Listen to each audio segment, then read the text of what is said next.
अब इस मामले में चुप क्यों है खेसारी? जी हाँ दोस्तों, आपका स्वागत है मेरे चैनल ऑसम भोजपुरी पर।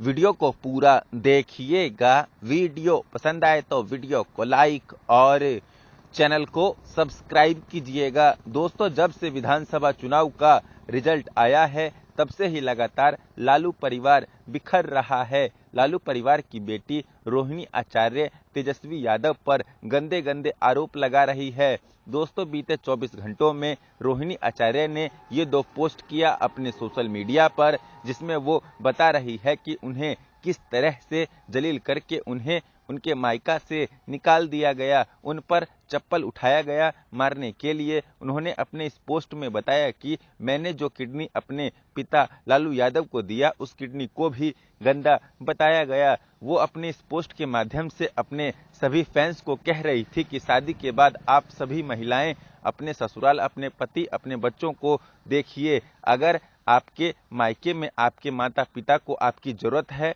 और आपका भाई है तो भी आप अपने माता पिता की मदद मत करो। आपका भाई ही आपके माता पिता की मदद करेगा। मैंने तो अपने पिता को किडनी देकर गलती कर दी, आप ये गलती ना करें।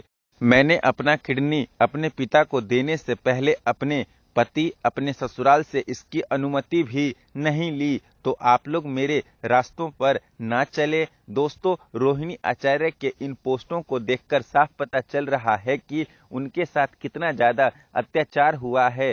साथ ही दोस्तों, उन्होंने अपने मायका से अपना रिश्ता भी तोड़ लिया है। दोस्तों, खेसारी जो कि ज्ञानी बाबा बनते रहते हैं, तो उनको तो इस मामले में भी ज्ञान देना चाहिए। एक पीड़ित महिला का उनको साथ देना चाहिए। आपको याद होगा कि खेसारी जी किस तरह से पवन सिंह ज्योति सिंह मामले में ज्योति सिंह का समर्थन करते हुए और पवन सिंह का विरोध करते हुए नजर आए थे। दोस्तों, मैं आपको गारंटी के साथ कह सकता हूं कि खेसारी जी इस मामले में कभी नहीं बोलेंगे, क्योंकि इस मामले में बोलने से उनको लाइमलाइट नहीं मिलेगा। बस वो पवन सिंह ज्योति सिंह मामले में इसलिए बोलते हैं क्योंकि इस मामले में बोलने से उनको लाइमलाइट मिलता है।